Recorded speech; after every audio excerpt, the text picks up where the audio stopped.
Well, hello everyone. This is Dr. Eileen, and this is a daily dose of medicine walk. And for those of you who are listening in on Blog Talk Radio, this is Healing House Radio.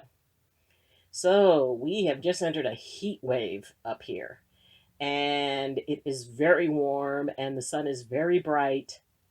And I thought that this would be a good opportunity to talk about grounding with elements. And as it is very warm, let's talk about fire.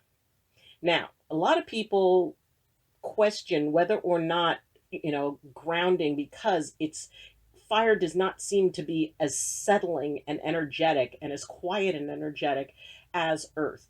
And for a lot of people, it's about grounding to that element of, being connected to literal ground. But the thing is, ground does not resonate with everyone. And for some people, it is the element of fire. And in traditions all around the world and ceremonies that focus on things like sweat lodges and focus on all kinds of other traditions where fire is viewed as a transformation point. It's viewed as that opportunity to be able to let something go and release it.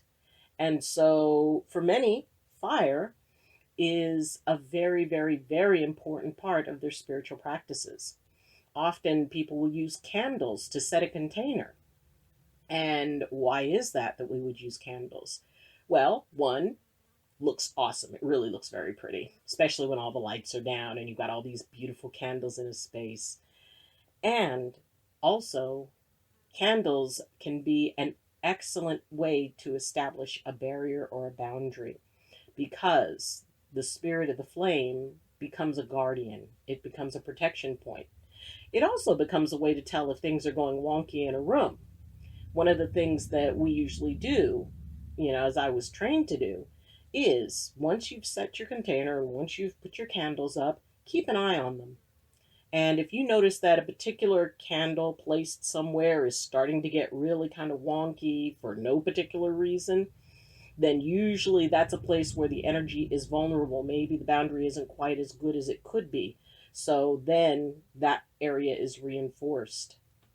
Now, I've worked with sweat lodges, both as a participant, and I've been honored to help and do work as a fire tender.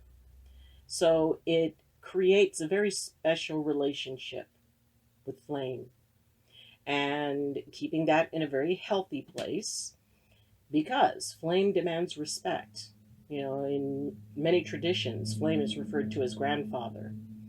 And so whether it's a tiny little flame like this, or whether or not it's a major fire, or, they have bonfires and things like that, it's always good to treat even the smallest representation of grandfather with the respect that it deserves.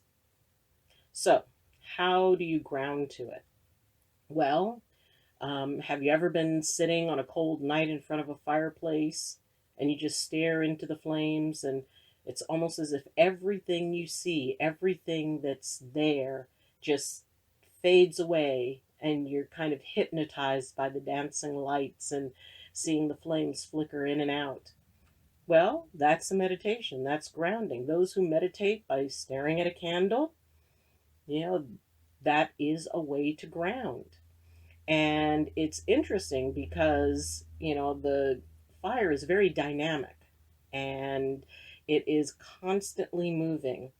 And for those who sit and meditate with them, if you're very good and you can use your empathy, and this is another really great place to use empathy, because then you can sit, and as the fire burns, as the flame burns, then you start to kind of create like a little dance with it. Now it's like, oh, well, she's moving her hand and the air is moving and it's affecting the flame. Okay, you can tell yourself that. And, I haven't had a chance to, usually if I'm going to do that type of meditation where I'm actually interacting with the flame on that level of energetic, it takes quite a while, and I have to prepare myself, and there are meditations, there are works that I do to clear myself to be able to do that. But if you're just kidding around with it, you can. And don't try to think of reasons why it's not real. Some people resonate with fire very, very, very strongly, so it will dance for them a little bit better. But for me, because I share equally in all of the elements, each one is very special to me. And the great part about that is that you can ground to anything. And it is important that you find what it is you ground to. You find your spirit partner that allows you to go into that place of just stillness. And even though the flame flickers, there's still a stillness about it. There's something that connects this tiny flame to everything. And it's not just about the fire, it's also about light.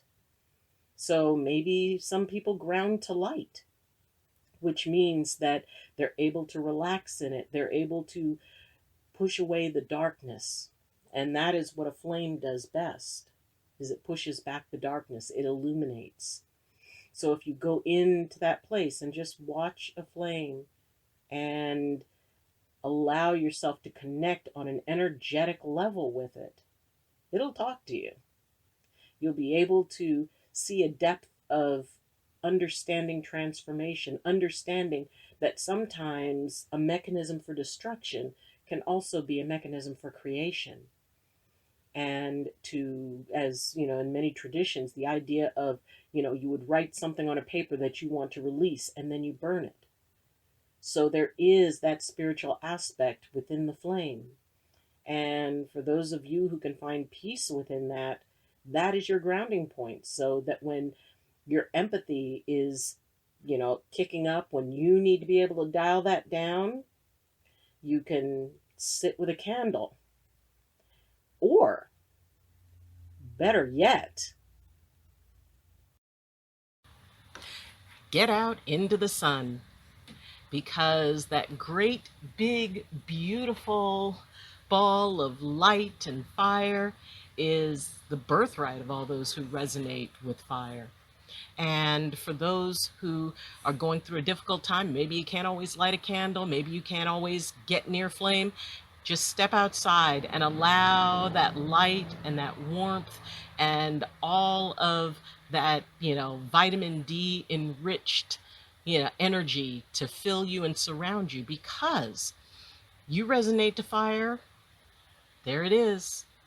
You have the opportunity to be able to, ground just stepping out into the sunlight, because nothing drives back darkness better than light. And you can tap into the biggest source in the solar system. So don't be hesitant to experiment and explore. Now, of course, make sure you've got sunscreen on, and, wear a hat if necessary, and hydrate. But still make that connection, because just by going outside, you can reach that grounding point just as much as someone who grounds to water can go down by the river or can even drink water. So, thank you for joining me. If you have any questions, comments, or concerns, please leave them in the comments section.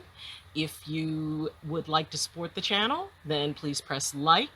If you haven't subscribed, it would be awesome if you would. And if you really want to support the channel on a much higher level, then you can follow the link to my Patreon account that's in the description. And for as little as $2 a month, you can be able to support me and support moving the channel forward. So, again, thank you for joining me. And as always, I wish you balance, and I wish you blessings from my heart to yours. Love you, and see you next time. Bye.